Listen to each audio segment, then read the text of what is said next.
신탄진에서 불났죠. 한국 타이어라고 하는 고무 회사지요. 근데 아직도 안 군 것 같아.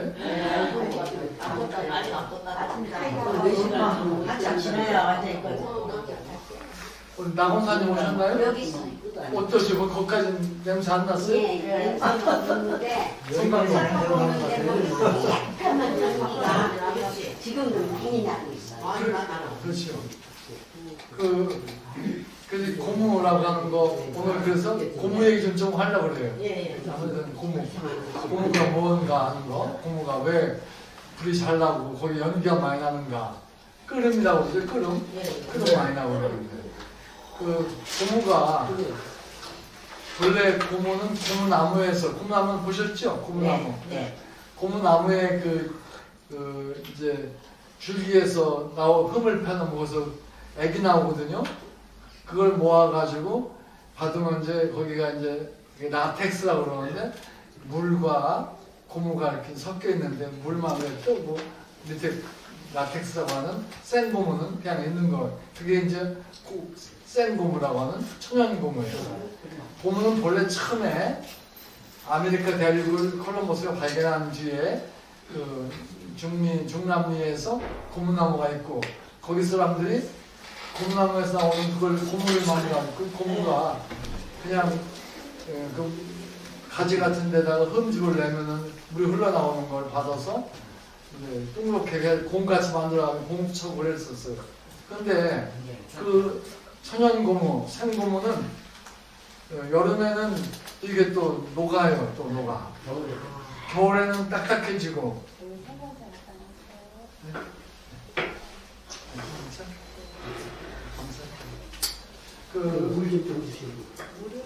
그렇게 처음에 이제 생고무, 천연고무를 이제 미국에서 갔다가 미국이 아니면 남미죠. 남미에서 갔다가 유럽에서 그걸 이제 어디다 사용할까 생각하면서 이제 했는데 이게 겨울에는 딱딱하게 얼고 여름에는 끈적거리고 쓸모가 없는 거예요. 천연고무가. 그냥 맹물 네. 근데 지금은 고무가 없으면 못 살게 되잖아요. 그죠? 그전에는 고무를 쓸모가 없었는데 왜냐면 그냥 이제 얼지 않고 딱딱해지지 않고 끈적거리지 않을 때 그냥 공같이 뚱뚱 이제 뭉쳐가지고 하면 탄력이 있으니까 쿵쿵 트거려서 공치게 하는 그걸 할 수 있는데 여름에는 이제 다 녹아서 끈적거리고 겨울에는 빡하게 얼어버리고 그래서 별 쓸모가 없었던 거예요. 그런데 미국에 요즘에도 이제 그래서 이제 그 당시에는 이제 천과 천 사이를 껴가지고서 이제 조금 쓰기도 하고 그랬어요. 이제 그러면 이제 비 같은 건 안 새고 뭐 그랬는데 미국에 이제 지금에 애도 있는데 구디어 타이어 공장이라고 있는 타이어 공장이 있어요. 그래서 외제차 미국 차를 보게 되면은 그 타이어가 구디어 타이어라고 해요. 한국의 차는 다 무슨 타이어? 한국 타이어라고. 한국 타이어. 오늘 불난데. 예, 그래서 그런 구디어라고 하는 사람 이름이에요 원래. 그 사람이 고무를 어떻게 하면 잘 쓸 수 있을까 연구를 한 거예요. 그래서 그냥 고무가 있으니까 거기다가 이제 그 돌가루 같은 거를 바르면 이제 여름에 끈적거리는 게 좀 덜해. 근데 겨울에 딱딱하게 어는 거는 똑같아. 그런데 그 캐나다에서 가장 많이 나오는 게 유황이에요. 유황 알죠? 유황.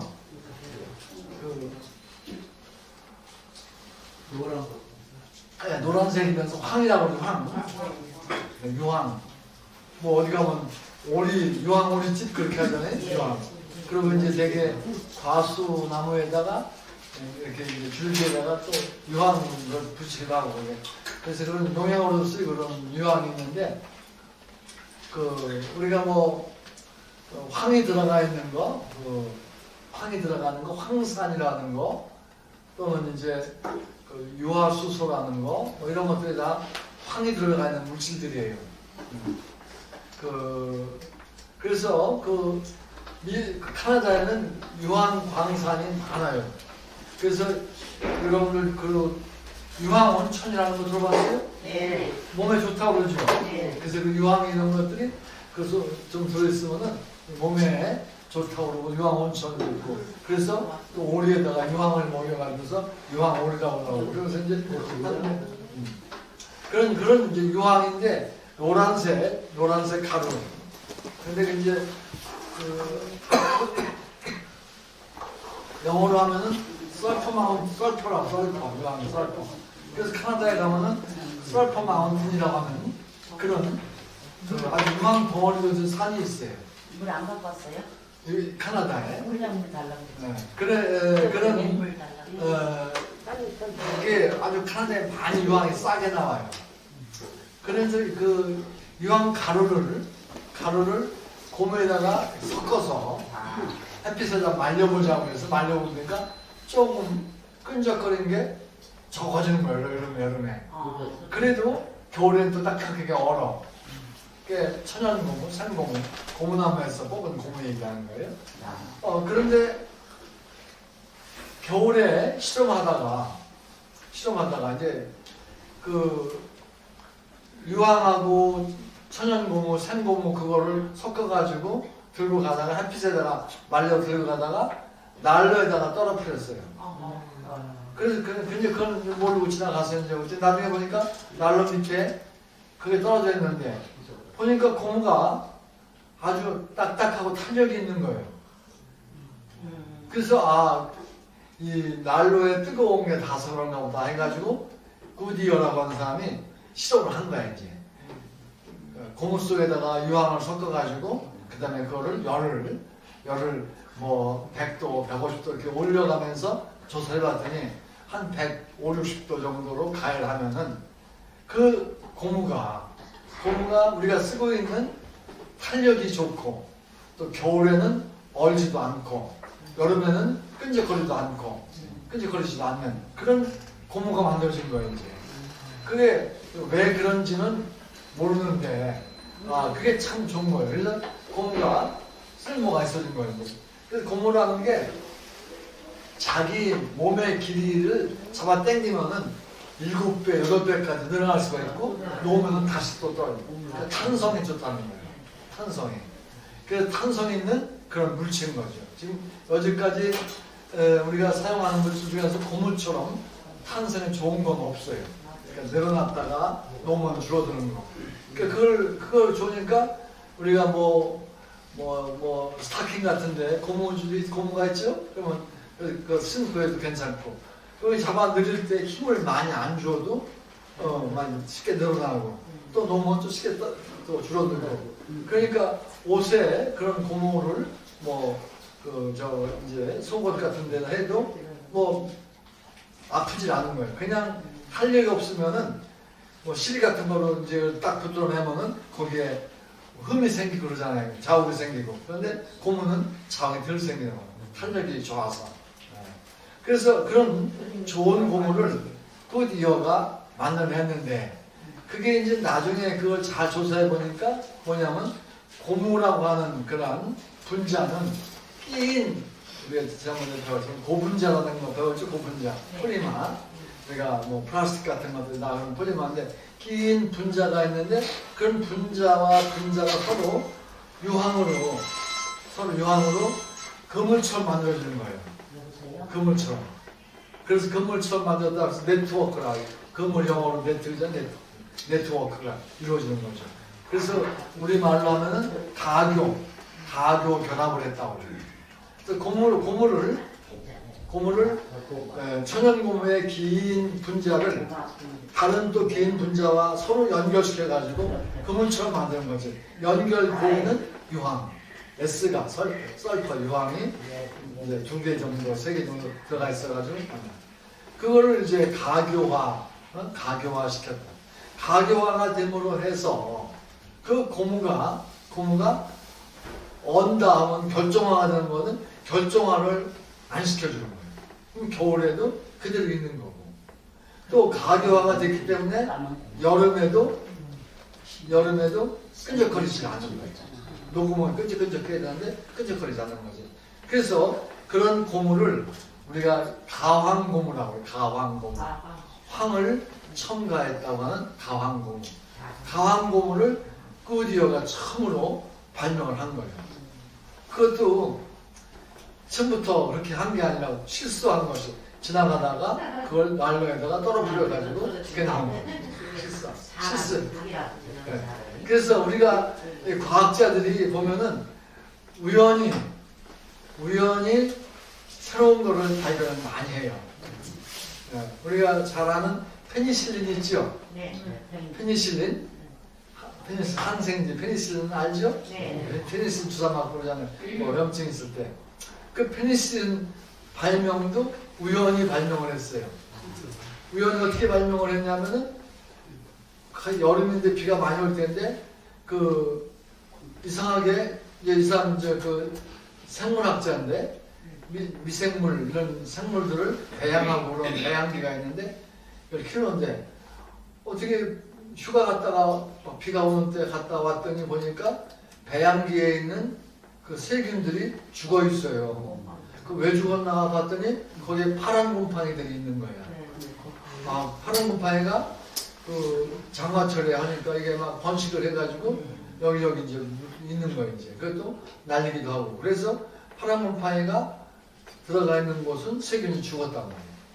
그래서 그걸 보고서 왜 그럴까 하면서 생각하다가 보니까 이 세균을 죽이는 것은 파란 곰팡이다. 파란 곰팡이 속에 있는 어떤 물질을 분리해 썼으면 그게 균을 죽일 수 있는 거다. 항생제 역할을. 또 항생제보다는 이제 그 소염제가 뭐라고 그 박테리아를 죽이는 박테리아.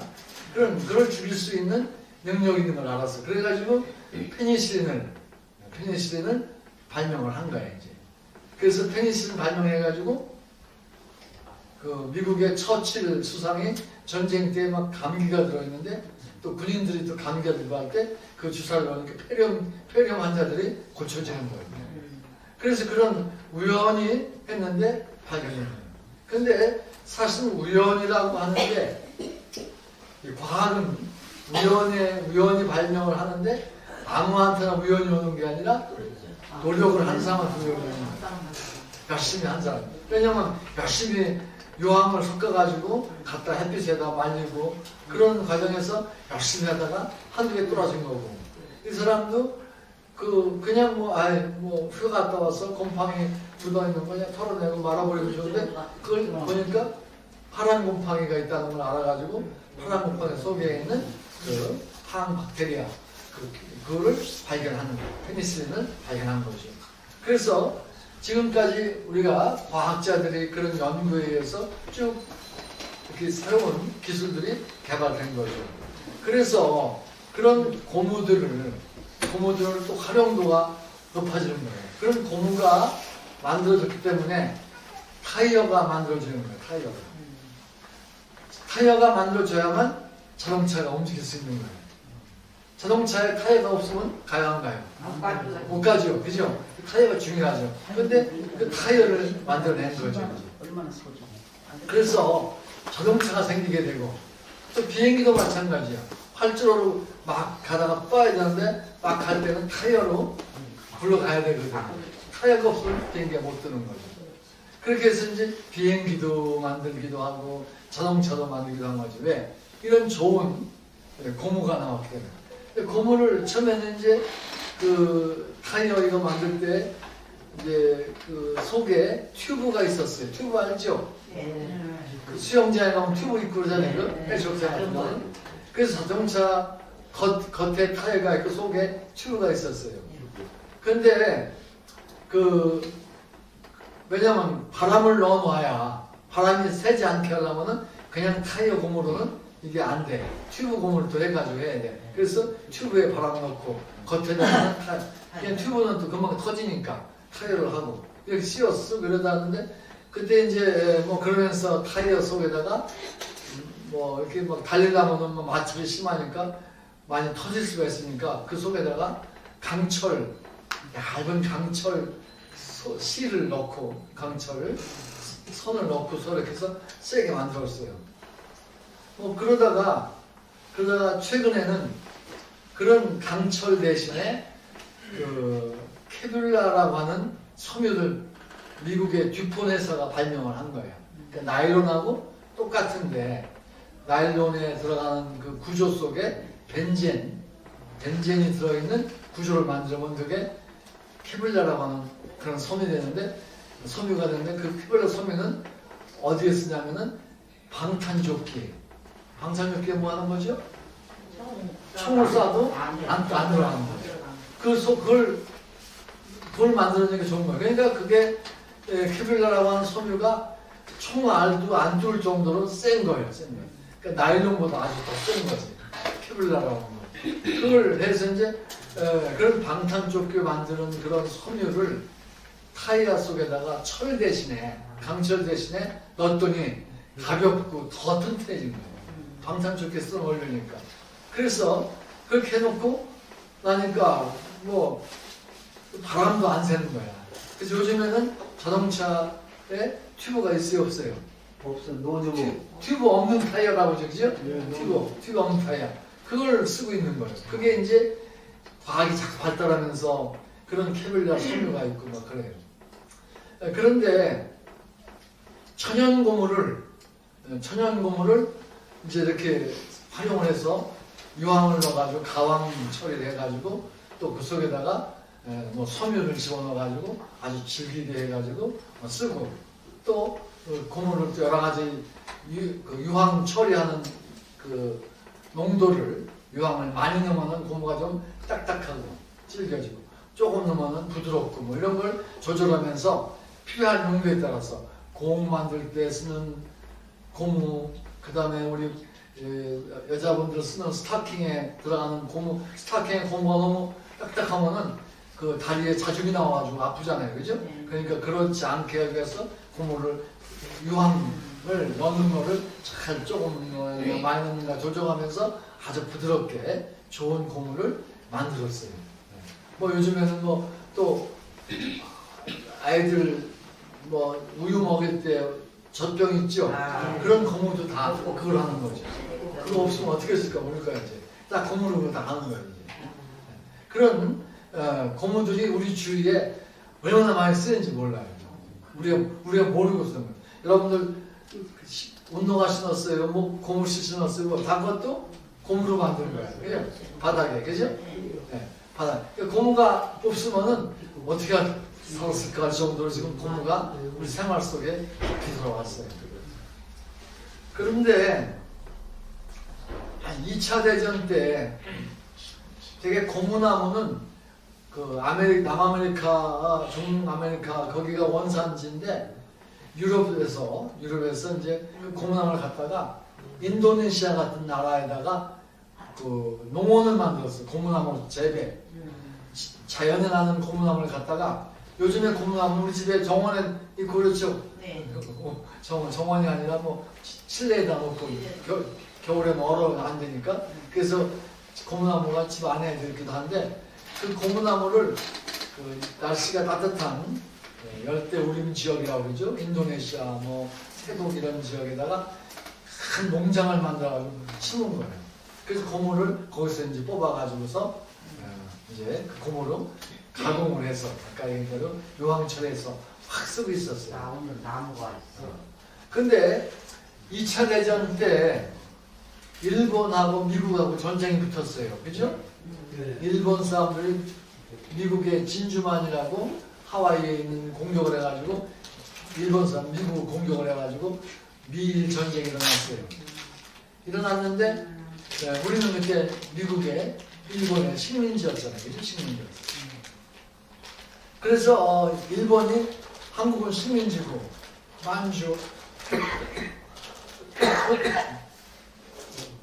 만주도 점령하고 중국, 인도네시아, 동남아시아 다 일본이 점령을 했어요. 그리고 미국하고 전쟁 붙었어요. 근데 이 인도네시아에서 나오는 고무를 미국에다 수출을 하지 못하게 막았어요. 일본에서.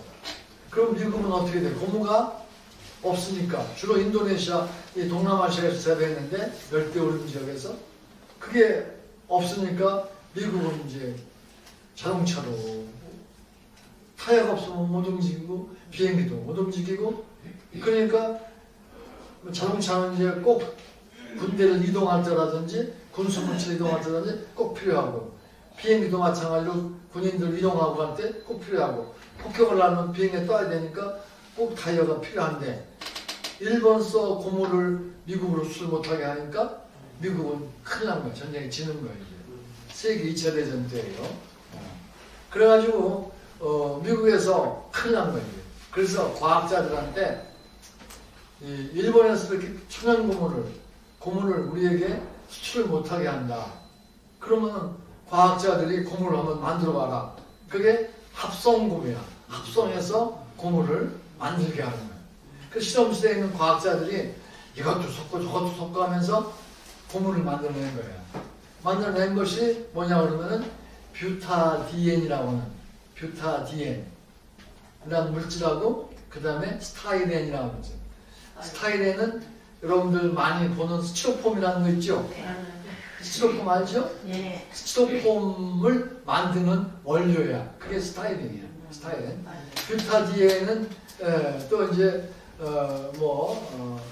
그 독일에서 고무로 만드는 건데 그런 탄소가 4개 있는 우리가 보통 부탄가스 있죠? 부탄가스 집에서 뭐 식사하고 할 때 쓰는 가스 있잖아요. 부탄가스 그죠? 네. 그 부탄가스가 탄소가 4개 있는 거야. 그런데 거기에 이중결합이 2개 있어요. 그게 뷰타디엔이라고 하는 그런 물질인데 그거하고 스타이렌하고 섞어가고서 가열을 하니까 고무가 돼버린 거예요. 고무가 돼버린 거예요. 고무가 됐는데 그게 고무가 됐는데 가황을 안 한 거예요. 또 황을 넣어서 했더니 가황처럼 그 천연 고무하고 다른데 구조가 다른데 그게 고무가 되는 거예요.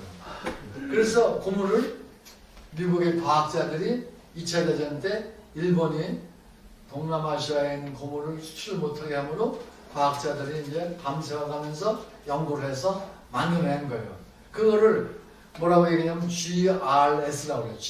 G는 거버먼트, 정부가 미국 정부가 과학자들한테 부탁을 한 거예요. 거버먼트. 그리고 R은 러버, 고무야. 정부가 만든 고무인데 물론 과학자가 했지만은 그런데 뒤에다 S, 그게 스타이렌이라는 거. 스티로폼 만드는 거. 그러니까 뷰타디엔에다가 스타이렌을 섞으니까 아주 질이 좋은 고무가 만들어지는 거예요. 그래서 그거를 합성고무라고 해요. 합성고무. 천연 고무나무가 아니어도 뷰타디엔하고 스타이렌만 있으면 고무를 만들 수가 있는 거예요. 그러니까 뷰타디엔, 스타이렌은 어디서 뽑아냈냐면 석유에서 뽑아낸 석유 원유 있죠, 원유? 네. 그래서 요새 뭐 석유화학 그러잖아요.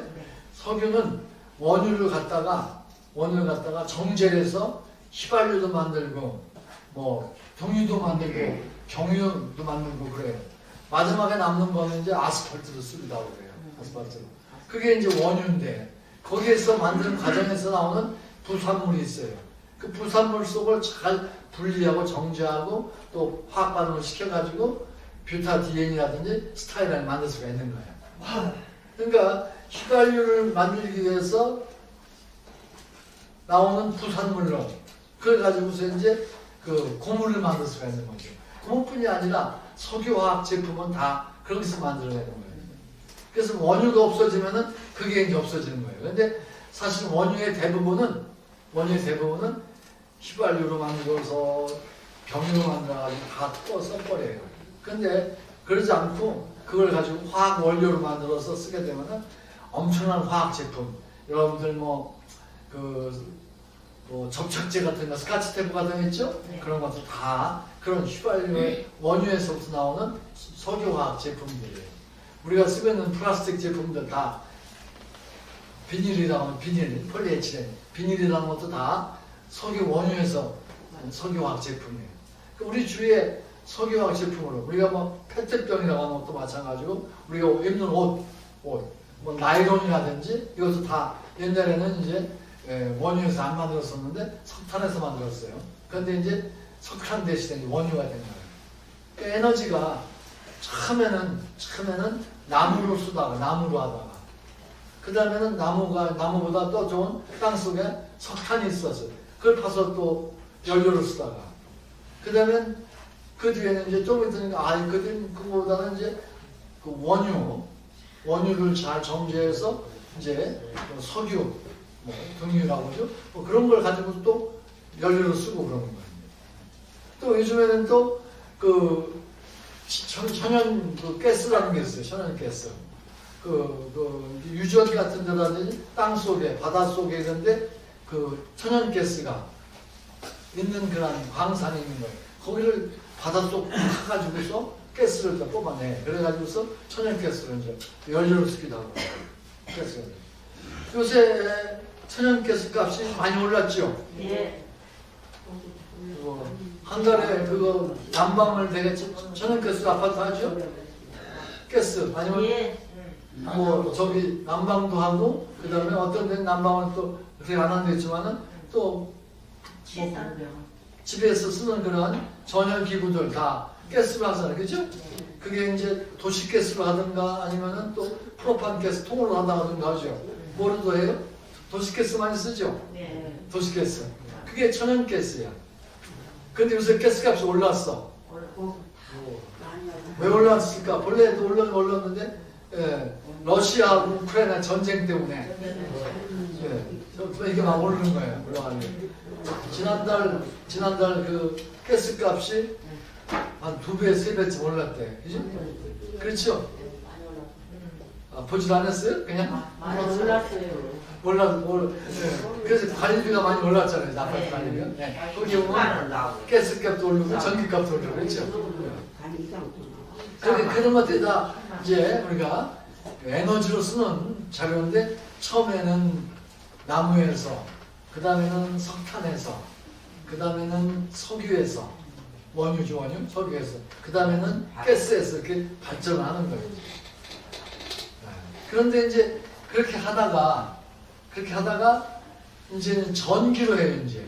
우리 전기로 많이 요리하지, 그죠? 전기 볼로 같은 거 많이 쓰잖아요, 그죠? 집에서. 전기로 해요. 전기를 어떻게 만들어요? 전기는 이제 처음에는 전기는 수력 발전을 했어요. 수력 발전. 우리 대청댐 가면 그 수력 발전 거 가보셨어요? 네.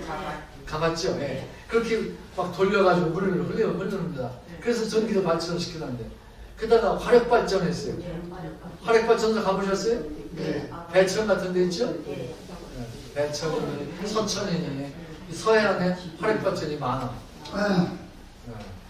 그 화력 발전소는 이제 석탄을 떼가지고서 이제 물을 덮여서 물 수증기 가지고서 피스톤을 돌려서 전기를 만들어내는 거예요. 근데 그 참 머리가 좀 더 썼어야 되는데 이 서산이라든지 당진이라든지 서천, 보령 뭐 이런 쪽에 가면은 화력 발전소가 많아요. 서해안 쪽에. 서울이 가져오니까 할 수도 있고 그래서 산 가져오고 바다에다 물 버리기도 좋고 뭐 하여튼 그랬는데 그게 오히려 우리는 어때요? 거기서 여름에 미세먼지가 많이 오는 거예요. 미세먼지가 많이 와가지고 굉장히 힘들어서 미세먼지 저감 장치라고 그래가지고 저감 장치를 쓰라고 그러면은 이제 경보가 나오면은 그런 화력 발전은 좀 줄이고 차량 운전도 디젤 엔진은 못하게 하고 뭐 이렇게 이제 그렇게 하고 있죠. 어쨌든 그렇게 에너지가 이제 전기로 이제 바뀌었어요. 근데 이 전기를 그렇게 화력으로 하든가 또 요즘에는 또 뭐로 만드냐면은 원자력 발전도 또 있고 또 태양광 발전도 있고 다 많이 있죠. 그래서 전기를 만들어가지고 쓰고 있는 거예요. 지난번에는 우리가 수소 연료 전지 얘기했었죠? 수소 연료 전지. 자동차는 이제 휘발유를 안 쓰고 연료 전지, 전지를 쓰는 거예요. 그래서 전기차와 비슷한 거죠. 전지를 만드는 거니까. 어쨌든 그렇게 해서 휘발유 대신에 전기를 쓰면은 이제 공해 환경에 좋다고 이제 해서 발전해 나가는 거예요. 이와 같이 자꾸 모든 이런 우리가 쓰고 있는 사용하고 있는 과학은 계속 발전하고 있는 거예요. 그래서 근데 필요에 따라서 상황에 따라서 과학자들 연구에 따라서 이것이 자꾸 발전하고 새로워지는 거예요. 어쨌든 다른 얘기로 또 넘어왔는데 그렇게 하는 그런 원유를 통해서 부산물인 우리가 휘발유, 가솔린 같은 거, 연료 이런 것들 대신에 부산물로 나오는 거를 납사라고 얘기하는데 그런 거를 잘 정제 분리 또 반응을 시켜가지고 우리가 필요한 석유화학 제품을 만들어내는 거예요. 그것이 고무예요. 고무. 고무는 그전에는 천연고무로 썼는데 요즘에는 다 석유화학 제품을 만든다.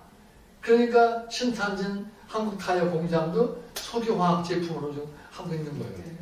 그러니까 석유, 가솔린 다 이게 불에 잘 타요, 안 타요? 불에 잘 타는 거 아니에요, 그죠?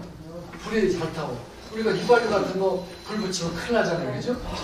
타니까 그런 석유 제품, 석유 원료 이런 것들은 화재의 위험성이 큰 물질이에요, 큰 물질.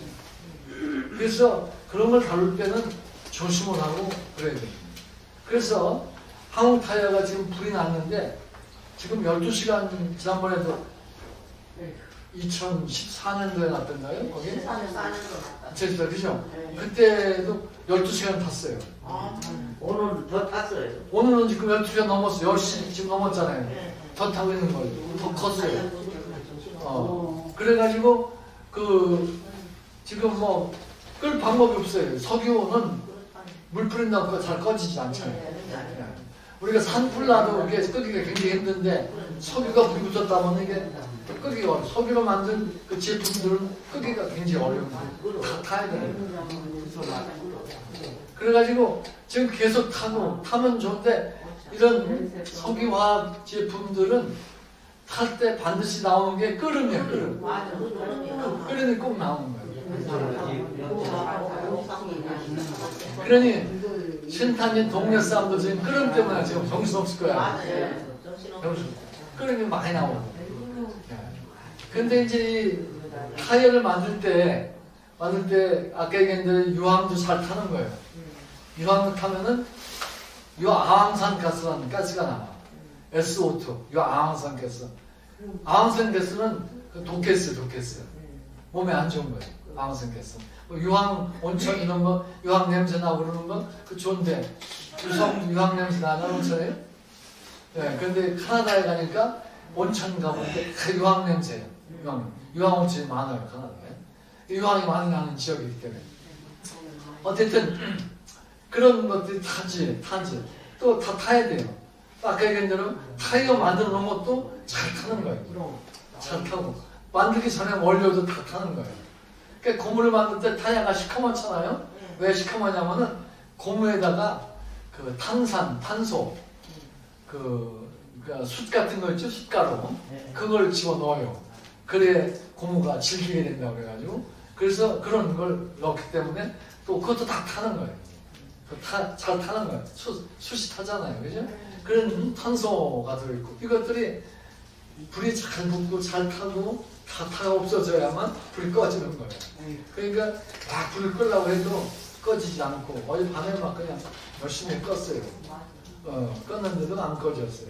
아침까지도 안 꺼졌는데 지금은 껐나 안 껐나 모르겠는데 뉴스가 들어서 어쨌든 그런 화재 사건이 나서 지금 대전 가까운 대전 시내에는 대덕구에서 그런 사고가 나가지고 세계 뉴스가 됐어요. 서울 뉴스만이 아니라 세계 뉴스가 된 거예요. 큰 화재가 났다고. 그런 일들이 벌어졌다. 이게 이제 고무에서 났던 거다. 고무는 우리가 석유화학 제품이다. 합성 고무는 석유화학 제품이다. 잘 탈 수가 있다. 그걸 타면은 굉장히 어렵다. 그래서 우리가 이 폐타이어를 태워 없애면 안 돼. 왜? 이게 공해가 너무 심해요. 아까 끓음도 나온다든지. 그래서 타이어의 재활용은 태우는 게 아니에요. 우리가 쓰레기를 버릴 때는 소각을 시키기도 하고 매립을 하기도 하고 그랬었어요. 매립, 소각. 그랬는데 이제 매립, 소각을 고무는 땅속에 가서 썩어야 안 썩어요. 안 썩으니까 매립도 안 나고 또 태우면 아까 끓음 나오고 공에 심어서 태울 수도 없어요. 그 재활용이 굉장히 어려운데 그래가지고 어떻게 하냐면 그 고무를 이제 그 분말로 만들어 가루로. 왜냐하면 고무는 이제 분말을 잘 이제 만들어가지고서 아스팔트 까는 데다가 집어넣어서 쓰기도 하고 있어요. 옛날에는 고무 타이어, 폐타이어를 어디다 썼냐면 군대들이 그 전투 우리 전쟁터에서 그 휴전선 근방에 벙커를 질 때 그걸 했었어요. 근데 너무 많아가지고 이제 타이어가 너무 많아가지고 안 돼. 그래서 타이어를 이제 분말을 만들어가지고 그 아스팔트 까는 데다가 집어넣기도 하고 그래. 어쨌든 그런 타이어인데 이게 태울 수 없는 게 타이어. 타이어는 보면은 이제 굉장히 공기가 나쁘고 끓음이 많이 나와가지고 위험하고 몸에도 해롭기 때문에 소각을 못 시킵니다. 그래서 재활용을 하는데 재활용해서 없앨 수 없어요. 아까 얘기할 때 유황을 넣어가지고 가교배라고 했다 그러면은 가교화를 시켰다고 하는 얘기는 어떤 용매로도 녹일 수가 없는 거예요. 녹여지지가 않아요. 녹여야 가공하기가 좋은데 녹이지도 않아요. 또 이거를 방법이 없으니까 그냥 분말을 만들어가지고 고무 가루를 만들어가지고 그냥 아스팔트 까는 데다가 밑에 넣고 깔아가지고 막 쓰면 되겠죠. 이런 고무가 있다. 고무는 가장 우리가 아주 필요하고 꼭 있어야 할 물질이긴 한데 그거의 재활용이 굉장히 어렵다. 그러니까 플라스틱 제품들은 재활용하기 위해서 우리가 노력을 많이 하고 한다. 그리고 이제 저기도 이제 뭐냐면 그 요즘에 페트병 집에서 버릴 때 꼭 분리수거하죠? 네. 재활용하기 위해서 재활용해서 많이 써요. 요즘에 뭐 페트병으로 뭐 등산복도 만든다고 하고 뭐 그런 재활용을 많이 하는데 이 고무는 재활용하기가 굉장히 힘들고 어려운 물질이에요. 그래서 고무는 편리하긴 한데 그만큼 또 우리가 쓰레기 때문에 고민을 해야 한 물질이 고무다. 이렇게 이제 알아두면 될 것 같아요. 예. 이렇게 해서 지금 신탄진의 한국타이어 화재 때문에 고무에 대한 얘기를 했어요. 고무가 없으면 참 힘들어요. 근데 우리나라가 그 일본 식민지에 해방된 이유는 해방됐잖아요. 1945년에 우리 변형국 씨 일본에서 오셨는데 해방되고 오셨는데 그렇죠? 근데 일본이 왜 항복을 했죠? 일본에다가 원자탄 2개를 떨어뜨렸잖아요. 네, 원자탄. 그 바람에 손들었지. 그래서 그래 해방됐죠. 그 바람이겠죠. 근데 원자탄 누가 떨어뜨렸어요? 미국에서. 미국에서 원자탄 나중에 뭐로 가져왔어요? 29. 비행기로 가져왔죠. 그죠? 전투기. 그죠? B-29 전투기로 싣고 일본 왔죠. 그럼 그 전투기에 타이어가 있으면 돼야 안 돼? 안 되죠. 타이어가 없으면은 비행기 뜰 수 있어 없어? 못 뜨잖아요. 타이어는 누가 만들었어요? 미국의 정부의 지시에 의해서 미국의 과학자들이 그걸 만드는 거예요. 과학자들이. 미국의 과학자들이 그걸 만들었기 때문에 타이어를 만들 수 있고 타이어가 있기 때문에 비행기가 떴고 물론 또 원자폭탄도 만든 과학자들이 있지만은 그런 원자폭탄을 싣고 와서 히로시마라고 한 데하고 나가사키하고 두 군데다가 떨어뜨리고 나니까 일본이 항복을 했어요. 그래서 우리가 해방된 거였죠. 해방된 거예요. 그러니까 누가 한국을 해방시켜줬어요? 미국에 있는 과학자들이 고무를 합성고무를 만든 과학자들이 우리를 해방시켜준 거예요. 그래서 이 과학이 참 필요한 거예요. 과학이 참 필요한데 이제 요즘에 이제 우리가 일본 식민지로 36년간 식민지를 하면서 어려움 많이 당했죠. 여자들 뭐 위안부 문제라든지 또 광산에 끌려가서 여자들이 또 인도하고 있다고 그러잖아요. 그런 해산물을 일본 보내라니까 일본이 그거 안 주는 거예요. 그러니까 대일 청돈 자금으로 이미 65년 전에 다 줬다 이거지. 다 줬다. 그걸 안 주는 거죠.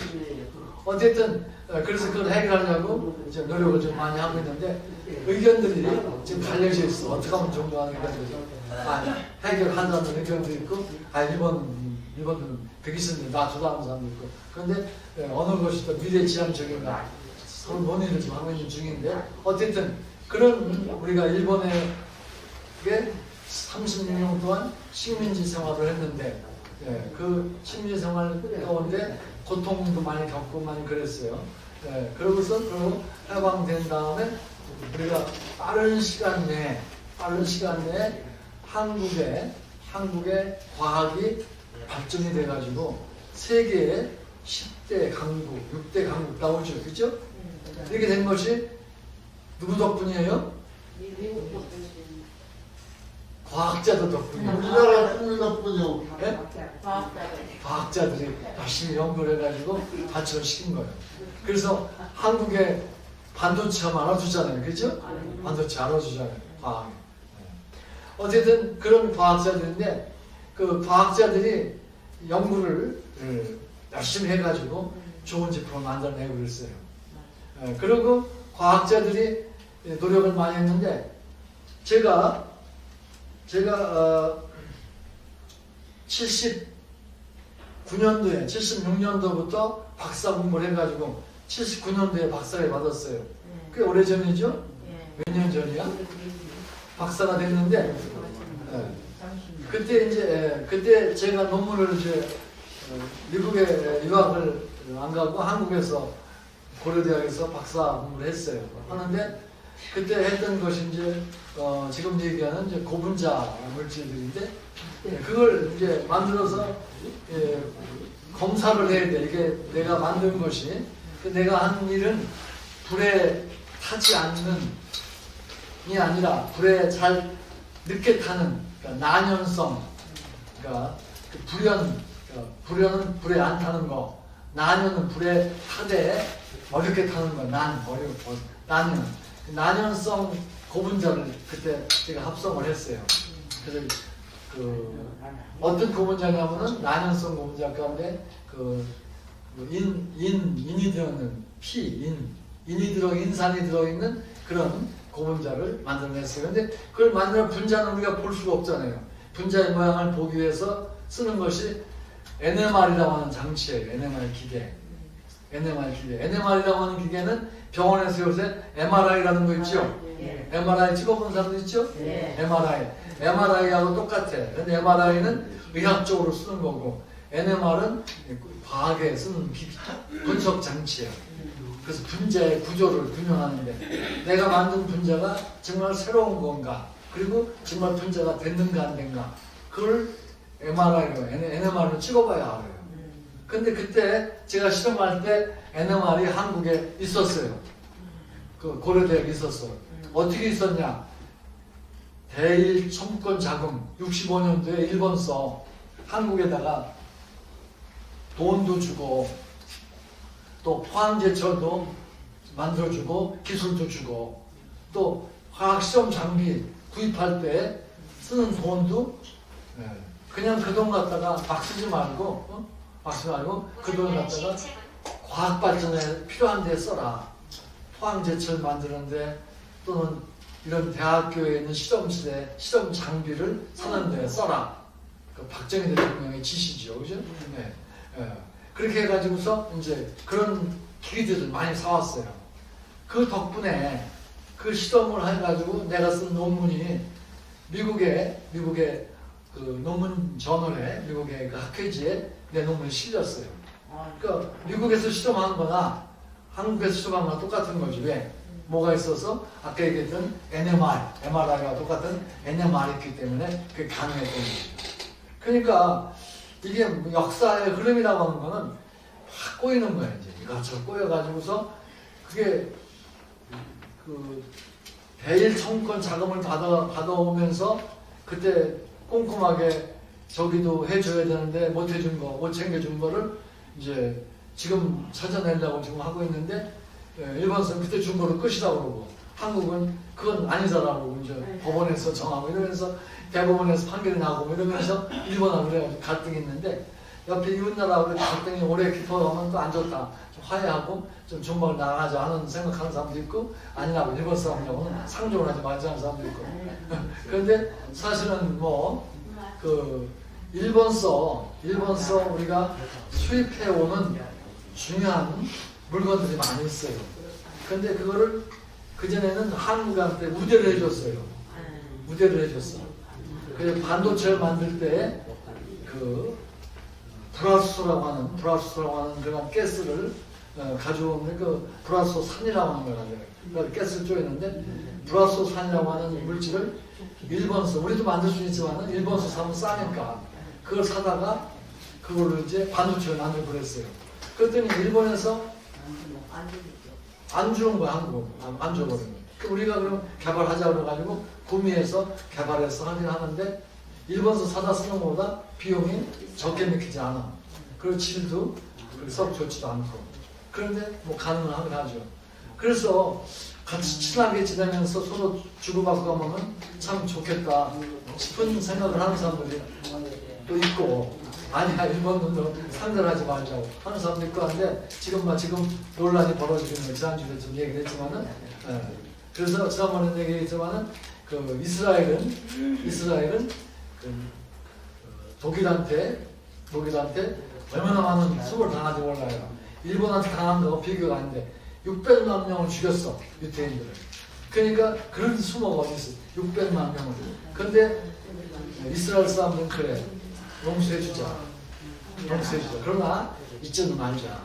잊지 말자는 뜻은 뭐냐 그러면 우리가 열심히 노력을 하고 과학기술을 발전해가지고 이제 기술로 이제 우리가 이겨내자. 그래서 이스라엘 사람들이 창업, 새로운 기업을 많이 만들어내는 거예요. 창업. 그래서 그 새로운 기술을 발전시키는 거예요. 이스라엘은 농업 기술도 그렇고 이 모든 게 참 발달을 많이 했어요. 과학, 노벨상도 많이 타고. 그렇게 이스라엘 열심히 하는 거예요. 그러니까 우리가 이스라엘 사람과 되려면 우리가 용서를 해주고 일본서, 그 다음에 잊지 말자. 계속 일본 공격하라는 뜻이 아니라 일본 사람은 더 열심히 해서 일본을 너무 일본보다 더 기술을 좋게 만들자. 일본보다 더 좋은 것들이 많이 있어 하는데 있는데 더 좋게 하자. 이런 게 이제 우리 생각일 수도 있고 어쨌든 이런저런 생각들이 좀 있어요. 그런 요새 아주 나라가 복잡해가지고 그런 것들을 이제 좀 생각을 하는 거죠. 어쨌든 우리가 과학자들이 힘에 의해서 발전하는 거예요. 최근에 이건 이제 고무하고 좀 관련이 없는데 최근에 그 논문 연구가 나온 게 있어요. 한 열흘 전, 10일 전에 제가 본 기사인데 그 치매가 뭔지 알죠? 네. 치매를 예방하는데, 치매에 안 걸리게 하는데 좋은 것이 뭔가 하는 거를 연구하는데 그 연구 결과가 비타민 D다. 들어봤죠? 네. 비타민 D가 치매에 상당히 예방에 좋다. 이런 연구가 나왔어요. 그러나 사실 현재까지 치매에 대해서 정확하게 연구가 안 되고 원인도 확실하지 않고 원인도 알고 있지만은 100% 맞지는 않아. 그리고 약이 없어. 못 고쳐. 치매 못 고치는 거 나오죠? 네. 그런데 캐나다의 과학자들하고 대학 교수들이죠. 영국의 과학자들이 10년 동안에 12,000여 명을 대상으로 비타민 D, 비타민이 A, B, C, D가 있잖아요. 또 그 뒤에 뭐 E도 있고 한데 비타민 D를 보충제를 10년 동안 먹여본 거예요. 70대 이상 노인들한테. 그런데 12,000명을. 근데 인지 능력이 떨어진 분, 여기 오신 분들은 다 인지 능력이 좋으신 분들이에요. 70 넘으셨어도. 내가 놀란 나선균 권사님은 70 넘으셨는데도 80 넘으셨는데도 인지 능력이 뛰어나셔요. 근데 인지 능력이 떨어지기 전에 70대인데 70대만 넘으면 떨어진다는 거예요, 과학적으로. 근데 70대가 넘어도 안 떨어지는 분들 다 여기 계신 분들이야. 다 전부 다 그래. 근데 70대 이상 떨어지기 전에다가 그 비타민 D를 보충제를 이제 먹게 했어요. 먹게 한 사람, 먹지 않게 한 사람, 조사를 해서 남자 여자 했더니 연구 결과가 나왔어요. 나왔는데 비타민 D를 보충제를 먹은 사람이 40%가 치매에 덜 걸리더라. 덜 걸리더라. 그런 결과가 최근에 나왔어요. 100%가 아니에요. 40%예요. 그것도 40%, 10명 중에서 4명은 안 걸리더라. 안 걸리더라. 그런 결과가 나왔어요. 그러니까 그 효과가 있는 게 4명이다. 안 걸린 게 아니라 어떤 사람은 뭐 치매 그거 비타민 D 안 먹어도 치매 안 걸리는 사람이 있잖아요. 그죠? 김영석 교수 같은 분들은 100몇 살인데도 치매 안 걸리시더라고요. 비타민 D가 햇빛에서 많이 얻는다고 비타민 많이 지금 그거 아닐 거예요. 그래서 이 비타민 D가 좋다고 하는 것이 지금 개발이 된 거예요. 그런데 사실은 지금까지 알려진 거는 비타민 D는 어디에 좋으냐? 여자들의 저러시네. 골다공증에 좋다고 그래요. 왜냐면은 길다 이게 나이가 들면은 남자도 여자도 그런데 여자분들이 더 많이 골다공증 걸리는 것 같아요. 남자보다. 예, 그래서 나이가 이제 폐경기가 지나가고 이러면 이제 호르몬 이런 게 동되고 그래서 칼슘 성분이 좀 흡수가 덜 되고 그래서 뼈가 아주 그 뼈에 골밀도라고 그러죠. 골밀도가 나빠지는데 그런데 이 비타민 D를 먹게 되면은 골다공증이 예방이 된다. 하여튼 그 발전됐어요. 왜냐면 칼슘 흡수에 도움을 주는 거거든요. 그래서 좋다고 그러고. 두 번째는 지난번에 코로나가 나온 다음에 비타민 D를 먹으면은 면역력이 좋아져가지고 코로나19에 안 걸린다고 연구 결과가 나왔어요. 코로나에도 좋고 면역력. 그러니까 면역력이라는 것이 단계. 근데 또 비타민 D를 먹게 되면은 아까 얘기한 대로 치매에 덜 걸린다는 것도 있지만은 우울증 환자들 있죠. 우울증 환자한테도 비타민 D가 좋다고 그래요. 그래서 이제 그런 여러 가지가 있는데 또 비타민 D가 뭐에 좋냐면 불면증 있으신 분 계세요? 불면증 비타민 D가 좋다고 그래요. 근데 뭐냐면 잠이 들어온다는 거예요, 터온다는 거예요. 비타민 D가 그렇게 불면증에 좋다는 거예요. 그래서 비타민 D를 그러면 어떻게 흡수하느냐? 비타민 D는 그 햇빛 호르몬이라고 보통 얘기돼요. 햇빛을 쬐면은 우리 피부가 비타민 D를 만들어내요. 비타민 D는 사실은 비타민 D2와 비타민 D3 두 가지 종류가 있어요. 햇빛을 이제 해가 짱짱할 때 10시부터 2시 사이에 팔뚝도 다 걷어치고 종아리도 다 내놓고서 한 20분을 걸으면은 비타민 D가 피부에서 만들어진다는 거예요. 그러니까 비타민 K로 비타민 D3가 만들어진다고 그래요. 그래서 그러니까 여러분들이 비타민 안 먹어도 햇빛만 쬐면 참 좋다고 그죠? 근데 요즘 생활이 햇빛을 많이 쬐요 못 쬐요? 네? 못 쬐 어렵죠? 그래도 노력을 해서 햇빛을 쬐는 게 좋아. 노력을 해야 돼. 그러면은 햇빛만 잘 쬐면은 20분만 쬐면 되는데 20분만 우리 긴 시간 나는 햇빛 쨍쨍 칠 때 20분만 팔뚝 걷어치고 종아리 내놓고서 좀 걷고 그 대신에 절대로 자외선 차단제 뭐죠? 선크림이라는 거 있죠? 그거 바르면 안 돼요. 바르지 말고. 늙은이 별로 힘들어요. 힘들죠, 그죠? 어쨌든 그래서 그거를 햇빛을 쬐는 게 좋아요. 그러면은 비타민 D가 만들어지는데 오늘 햇빛 쬐다고 금방 만들어지는 게 아니라 우리 몸에 쓸쓸하고 2달 걸린대, 2달. 전기불도 찌고는 뜨거운데 저도 영향이 있나요? 예? 전기불. 전기불 같은 거 소용없어요. 유리창이라든지 유리창 속에서 소용없어. 햇빛이 잘 쬐는데 유리창 안에서 받으면 아무 자연스럽죠. 효과 없어요. 소용없어. 효과 없어. 직접 쬐야 돼. 바깥에서 햇빛을 그러니까, 쬐야 예, 그러니까 그렇게 할 수가 없고 그래서 한국 사람을 조사해봤더니 남자는 80%가 모자라고 비타민 D가 여자는 90%가 모자라요. 그러니까 여자들도 많이 걸어야 되는데 더 들거든요. 남자 80이면 그렇게 많은 거네. 80%가 모자라는 거예요. 예, 그러니까 많이 먹어. 그러니까 그래. 그러면 햇빛을 쬐는데도 불구하고 덜 쬐서 그런 거지. 더 쬐야 되는데 더 못 쬐고 있다는 현실이 그래요. 그러면은 햇빛 쬐는 대신에 비타민 D가 어디 있을까? 음식물에 음식물 대신에 할 거 아니에요. 음식물에 뭐가 비타민 D가 아니면 버섯 있어. 버섯, 표고버섯 있죠? 네, 표고버섯, 그 양송이 버섯. 햇빛에 말린 거야 돼. 네.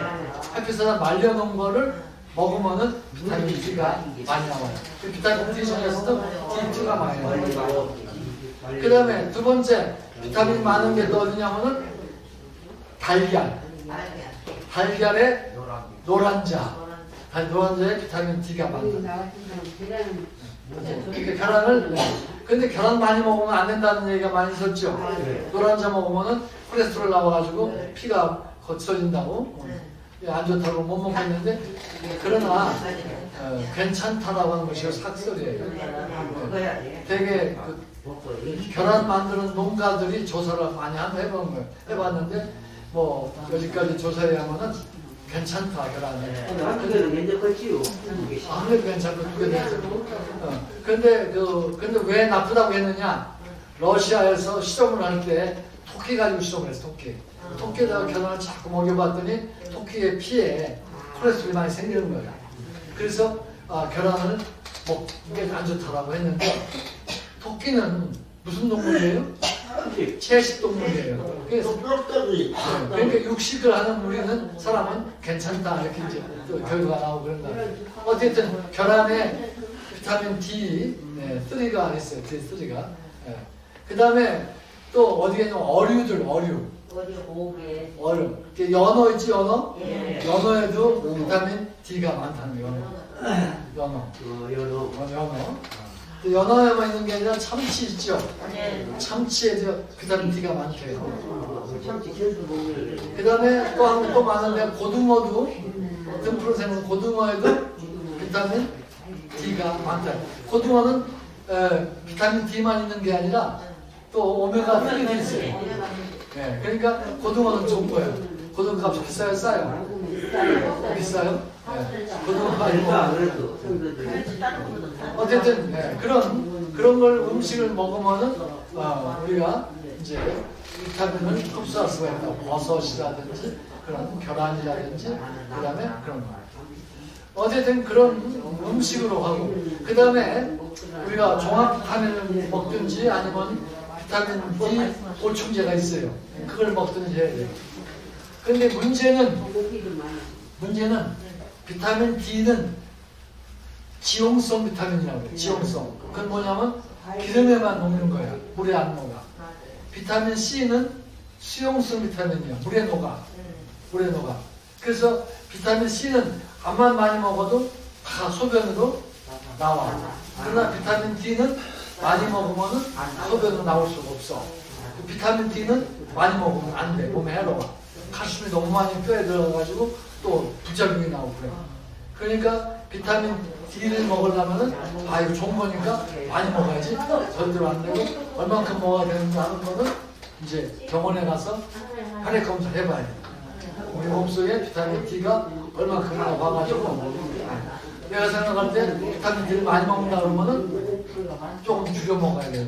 부족하면 많이 먹어야 되는데 꼭 검사를 해봐야 돼요. 비타민 D를 먹으려면 비타민 D를 그 약으로 먹으려면 검사를 해보고서 먹어요. 그냥 음식을 먹으려면 괜찮아요. 근데 아까 얘기한 음식들 보면 뭐 고루고루 먹으면 돼. 고루고루. 우리가 음식을 먹을 때 좋다는 것만 자꾸 먹지 말고 그냥 고루고루 이것저것 생선도 먹고. 저로서 저기 뼈다귀를 많이 먹으면 그 뼈다귀에서 좀 칼슘 나오죠. 칼슘 나오죠. 네. 칼슘 나오죠. 칼슘만 먹으면 괜찮은데 비타민 D가 있으면은 칼슘을 흡수하는데 영향을 주기 때문에 칼슘과 비타민 D가 같이 있으면은 흡수가 돼요. 그것 때문에 좋은 거죠. 그래서 우리가 제일 좋은 거는 걱정 없이 먹는 거는 햇빛 쬐는 게 제일 좋은 거예요. 그죠? 햇빛 쬐는 게. 그건 뭐 햇빛 쬐는 거. 근데 이 햇빛째라고 해 선생님. 예. 이런데 가렵네. 나 두드러기 나요. 그럼 안 된다. 안 된다. 햇빛째라고 여기 내가 가려. 저기가 엘러지가 있으니까 햇빛 엘러지가. 어쨌든 그런 건데 이 비타민 D가 치매 예방만 되는 게 아니라 우울증도 예방이 되고 불면증도 예방이 되고 참 좋은 거예요. 불면증. 그래서 지난번에 한번 얘기했는데 멜라토닌이라는 게 멜라토닌을 우리가 만들어내는데 그걸 잘 만들어내게 한다. 비타민 D가. 그 면역력도 좋게 하고. 그러니까 비타민 D는 참 좋은데 그렇다고 많이 먹어도 안 되고. 계란 노란자에 있다고 그랬지. 네. 비타민 D가. 네. 그러면 치즈하고 같이 먹으면 안 되나요? 같이 먹을 수 있죠. 왜냐하면 치즈. 그 칼슘만이야. 치즈 칼슘이. 칼슘이. 근데 그걸 많이 먹으면 안 되는 거예요. 두 장만 먹고 아침 저녁으로 먹으면 일 필요한 용량이 충분하다고 이렇게 나와요. 쓰긴 하죠. 예? 그 쓰긴 사람마다 다 다르니까 내가 몸속에 그러니까 어쨌든 되게 400 IU라고 되는데 400 IU 정도 한 100 마이크로그램 정도 뭐 그런 정도 작아야 되는데 그래서 그런 거 이제 건강 보조식품을 먹을 때 조심해야 할 것은 양을 잘 조절해야 되는 거죠. 그래서 그 의사의 처방을 받는다든가 아니면 자기 몸 검사를 해가지고 잘 먹어야 됩니다. 그 이제 그런 걸 우리가 상식적으로 이제 알아두면 되겠다. 두 가지 얘기를 해드렸어요. 화재난 고무, 타이어 얘기하고 그다음에 비타민 D 얘기했어요. 이렇게 해서 오늘 시간 마치도록 하죠. 네.